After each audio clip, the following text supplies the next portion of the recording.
ஜாலியாக ஓடிட்டே இருக்கு. ஸ்டாப் பண்ண பேக்ஸ் எல்லாம் இருக்கு. நீங்கள் வந்து ஸ்டாப் பண்ணோன்னா எடுத்துட்டு ஸ்டாப் பண்ணால் நீங்கள் வந்து போடணுன்னா ரெட் கலர் மாதிரி இருக்கும். அதை வச்சு நீங்கள் வந்து போடணும். நீங்கள் ஆகணும்னா அந்த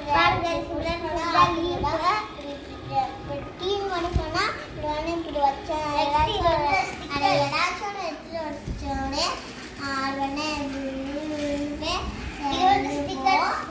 பாத்தீங்களா ஃப்ரெண்ட்ஸ் எவ்வளோ வேலை கொடுத்துருக்காங்க இருக்கு.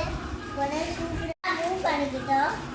கொஞ்சம் உடனே லீஃபு ஸ்டிக்கர் வேலை கொடுத்துருக்காங்க. ஒட்ட ஃப்ளாக் மாதிரி அழகாக போனது. அது வந்து அப்போ வந்து இல்லை அது வந்து இப்போ மிஸ் பண்ணணும். ஆனால் இல்லை ஃபஸ்ட்டு அவன் டீம் மாதிரி கேர் இது மாதிரி ஒரு பாக்ஸ் மாதிரி இது மாதிரி கொடுத்தாங்க. லீஃப் பண்ண கார்டில் வந்து நம்ம வில்லு அதனால இங்கே ஓட்டில் விட்டா எங்கேயோ வச்சாலும் ஃப்ரெண்ட்ஸ் அதனால வைக்க